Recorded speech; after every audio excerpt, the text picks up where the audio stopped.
Bonjour à tous. Voici aujourd'hui un casque de la gamme HiFiMan qui se situe dans la gamme donc, des casques ortho de la marque juste après le Sundara et l'Ananda et avant le H6SE, les deux H1000, hein, le SE, le V2 et le Susvara. Alors aujourd'hui, eh bien, écoutez, je vais partager avec vous mes écoutes de cette Aria.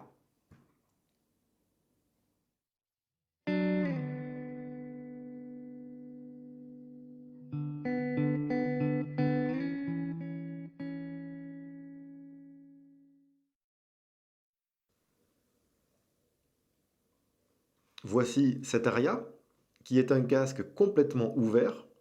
Alors ouvert, bien entendu, ça signifie qu'il va rayonner du côté interne, mais également du côté externe, contrairement à un casque fermé. C'est un casque orthodynamique. Alors on a déjà vu à plusieurs reprises le principe orthodynamique, mais je vais vous le rappeler brièvement. On a une membrane qui est tendue sur un cadre. Cet ensemble cadre-membrane est placé entre deux rangées de barreaux aimantés en opposition de phase, nord-sud. Sur la membrane, on a un serpentin conducteur qui est activé par la modulation électrique qui vient de l'amplificateur, ce qui fait bouger la membrane au sein du champ magnétique, ce qui est donc ébranle les particules d'air et produit du son. Voilà, ça c'est le principe ortho. Alors on retrouve avec cet Aria là l'esthétique des casques HiFiMan. Une petite différence par rapport au H1000 SE, H1000 V2, les pads ont changé. Voilà, vous voyez ces pads ici, voici les pads des deux H1000. On a ici un diamètre interne un petit peu inférieur et une plus grande largeur de tissu. Alors, ce n'est pas un détail, parce qu'en fait, pour un casque, le pad a le même effet que la pièce d'écoute pour les enceintes. Voilà, c'est la chambre acoustique, et ça va jouer un grand rôle sur la sonorité globale du casque. On a ici les connecteurs pour le câble détachable, des connecteurs femelles Jack 3.5. Bon, cet Aria n'est pas très sensible, hein, il fait 90 décibels de rendement. On est loin là des 103 décibels de l'Ananda. On a une impédance de 35 ohms, là par contre c'est faible et c'est bien. Et puis il est très léger, il fait 404 grammes. Et voilà, on retrouve le confort typique de tous les casques de la gamme. Alors voici le système que j'ai utilisé pour mes écoutes.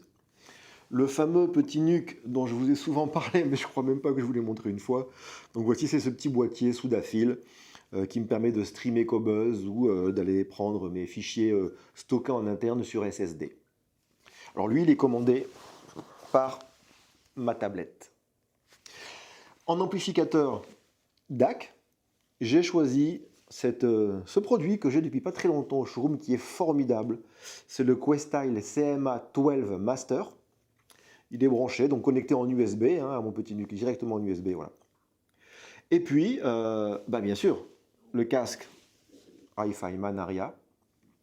Et puis comme vous savez que j'évite toujours de partir dans tous les sens avec un casque, et pour ça, je prends une référence. Eh bien, j'ai pris cette fois-ci le Focal Clear, qui est dans une gamme de prix à peu près similaire à l'Aria, qui est un casque ouvert, et qui va très très bien pour ce type d'écoute et de comparaison. Le magnifique Magnificat de Carl Philipp Emanuel Bach, le Magnificat WQ215. Alors, Carl Philipp Emanuel Bach était le mieux connu, je pense, des fils de Jean-Sébastien Bach. L'album est produit ici par le très beau label Harmonia Mundi et j'ai choisi la piste 5, Fecit Potentiam in Brachio Suo.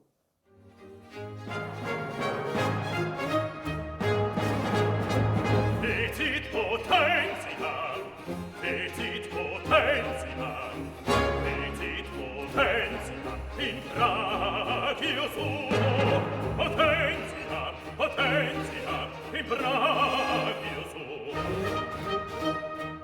Dispersit, superbus, superbus, dispersit, dispersit, superbus, mente cordis suri. Les 37 premières secondes sont réservées à l'introduction instrumentale. Le rythme est élevé et l'orchestre est accompagné par des frappes de tambour et en arrière-plan, la présence des trompettes. Alors la comparaison directe des deux casques me permet de percevoir que l'aria me donne des violons plus doux avec également une plus grande ouverture des fréquences aiguës. Toujours avec l'aria, par contre, j'ai un peu moins de rythme. Les tambours perdent en force et en impact. Et la magnifique présence de la basse continue au violoncelle est un petit peu atténuée et noyée dans l'ensemble en comparaison avec la proposition du clear. Les cuivres, les trompettes sont aussi plus riches avec le clear. Toujours avec le clear, à 38 secondes, je perçois mieux la motivation du chanteur à la tessiture grave, la voix de basse en fait, qui me semble s'impliquer davantage, alors qu'il me semble un peu moins concerné lorsque c'est l'aria qui reproduit sa voix. Mais pourtant, l'équilibre général me plaît plus avec l'aria, bien parce que j'ai pas de pic de niveau dans le haut médium quand le chanteur pousse la voix. C'est globalement plus doux et mieux équilibré avec l'aria. Autre chose, la voix est plus proche avec le clear, elle est plus frontale, alors que plus éloignée de moi avec l'aria, ce qui en fait me convient mieux. J'aime cette perspective accrue, quand même plus proche de la réalité du concert en direct. Alors je me fais cette réflexion, eh bien, que l'idéal serait en fait la voix timbrée, mieux placée en hauteur en fait, et rythmée par le clear, et en même temps placée avec un peu plus d'espace entre moi et elle, en retrait en fait, comme elle l'est avec l'aria. Je change là de piste sur le même album, et je passe au duo soprano-ténor de la plage 6, Deposut potentes decede.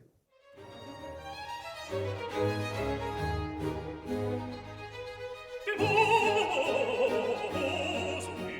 potentes decede, et exaltavit humilis, et exaltavit Deposuit potentes decede, et exaltavit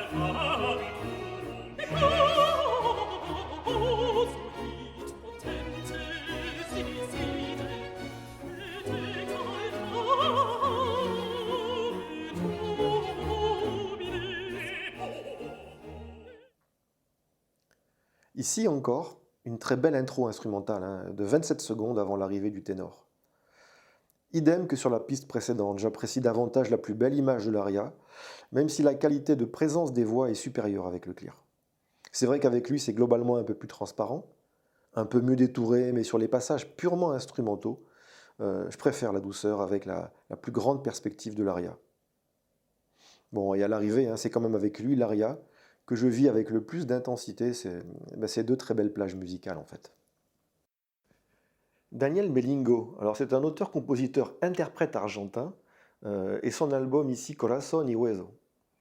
J'ai choisi la plage 9, El Paso de la Seguería. Entre mariposa negra va una muchacha morena junto a una blanca serpiente de niebla. Va encadenada a un temblor de un ritmo que nunca llega. Alors là encore, et à l'écoute de l'aria, j'obtiens une présentation moins frontale de la voix. J'aime ce retrait supplémentaire que l'aria m'apporte, et je perçois la voix du chanteur avec un peu de distance et non justement chanter à l'intérieur de ma tête. C'est pour moi plus confortable. Alors je l'entends, cette voix de Daniel Melingo, grave et feutrée avec l'aria, et grave et rauque avec le clear. Alors encore une fois, je ne connais pas la vraie voix de Monsieur Melingo, mais le clear étant un peu plus détaillé, un peu plus précis et un peu plus transparent que l'aria, je me dis que c'est lui sûrement qui se rapproche le plus de la réalité du timbre de la voix de l'artiste. Cependant et curieusement, l'aria me donne plus de plaisir, justement pour sa grande douceur et l'espace qu'il pose, tout simplement, entre le chanteur et moi. Ignacy Jan Paderewski, pianiste et compositeur polonais, presque contemporain en fait, parce qu'il est né le 6 novembre 1860 et il est mort en juin 1941. Ici, son concerto pour piano opus 17, joué par Claire Wangxi.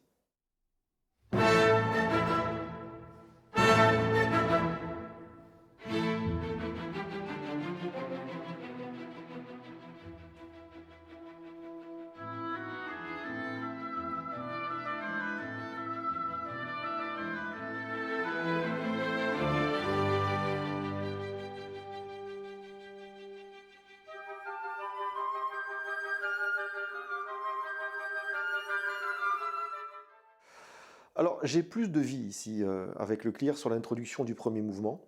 Les magnifiques vagues orchestrales à l'accent très romantique me prennent plus au ventre.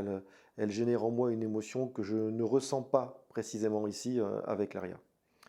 Alors, je perds aussi avec l'aria un peu de richesse hein, sur la richesse des cuivres, justement. Et le hautbois est pour moi plus mat qu'il ne devrait. Il est, pour ma perception, plus justement timbré avec le clear. À 1 minute 10, le piano entre dans son dialogue avec l'orchestre. Le concerto, en fait, démarre.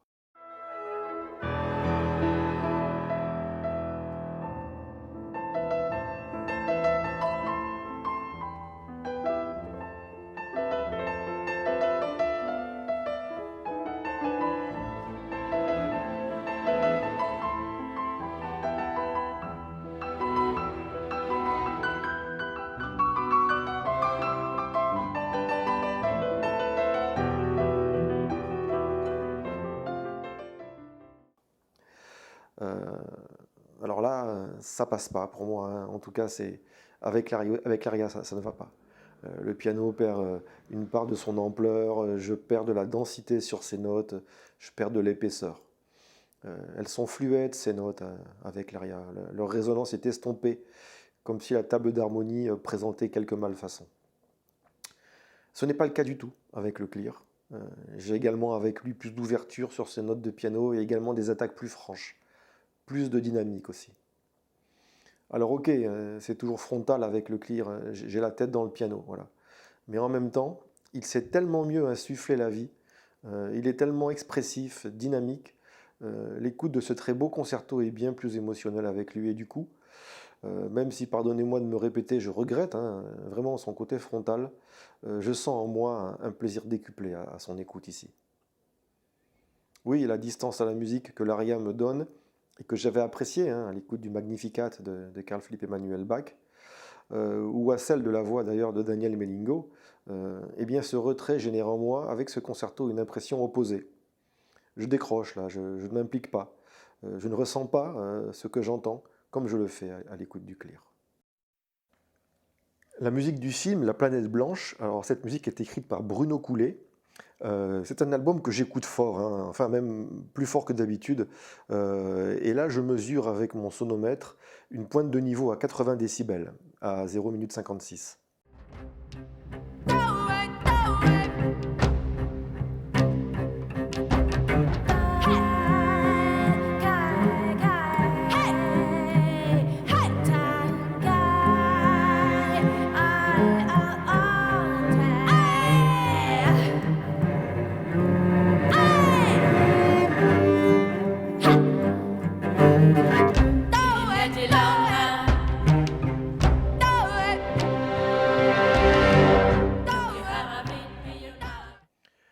Alors, j'aime bien écouter cette piste un peu à haut niveau, bien parce qu'en fait, j'arrive à activer la créativité de mon imagination, vu que le film, je ne l'ai pas vu. Alors, c'est vrai que là, à fort niveau, quand j'écoute cette scène, parce que c'est une scène musicale en fait, eh bien, j'imagine bien avec le clear cette jeune femme inuite, d'ailleurs qui a participé hein, à l'enregistrement de cette bande-son. Je l'imaginais bien debout, là, sur son traîneau, encourageant ses huskies à courir dans la neige, vite et encore plus vite, en leur donnant par ses cris motivants eh bien, toute l'énergie en fait, hein, nécessaire dont ils ont besoin pour leurs efforts. Alors même la musique de Bruno Coulet ajoute de la tension à cette scène, je trouve. Le passage à l'aria me donne une toute autre présentation. Voilà, c'est vraiment différent. Le musher est plus détendu et ses chiens tirent un peu la langue. C'est la fin de la journée et tout le monde est un peu fatigué. Alors, je rigole un petit peu là, hein, mais n'empêche que c'est réellement comme ça que j'imagine la scène avec l'aria. Alors j'ai en revanche avec lui, hein, avec l'aria, une ouverture globale supérieure et une plus grande douceur que je pense être le résultat en fait d'un meilleur équilibre général. Mais vous savez, le plaisir pour moi n'est pas moindre en fait. C'est juste, comme toujours, une question d'attente à un moment donné. D'un côté, avec le clear, je ressens la vigueur, je ressens l'excitation, la tension même de la situation. Je suis hein, sur le traîneau. De l'autre, avec l'aria, et même à niveau sonore équivalent, hein, bien sûr. Je suis à quelques dizaines de mètres et je vois passer l'attelage et son musher avec une distance qui estompe un petit peu le niveau sonore des cris et qui me permet d'avoir une vision plus ouverte en fait sur l'ensemble. Ils sont moins dans l'accélération vers leur plus grande vitesse que dans la concentration pour une course de longue distance. Voilà les deux façons dont ces deux casques me présentent la scène. Alors, il a bien sa place, moi je trouve, hein, cet Aria au sein de la gamme Hi-Fi-Man, aussi bien sur le plan de son tarif que sur le plan de ses prestations musicales, de ce qu'il nous donne en musique. Alors, j'aime bien retrouver en lui, mais ce qui me plaît beaucoup dans la marque, la signature globale, il me semble, hein, enfin, c'est comme ça que je l'identifie, de la marque Hi-Fi-Man, c'est-à-dire un très bel équilibre général, beaucoup de douceur et une très grande ouverture. Alors bon, cet Aria, on l'a vu là pendant les écoutes, c'est vrai que c'est pas un monstre de dynamique. Il a un peu plus de mal là que le Clear en l'occurrence pour reproduire complètement les écarts de niveau entre les pianissimo et les fortissimo, les niveaux SPL en fait les plus bas et les plus élevés. En même temps, c'est pas un casque mou, hein, il est pas, voilà, on peut trouver un peu plus rapide, c'est vrai, on peut trouver aussi un peu plus précis et un peu plus juste. En contrepartie, il offre une écoute de grande douceur, un équilibre omniprésent, quel que soit le type de musique écoutée. Et c'est vrai hein, que son écoute est toujours reposante, jamais agressive, et surtout, ça c'est important quand même, bien assez convaincante pour procurer beaucoup d'émotions.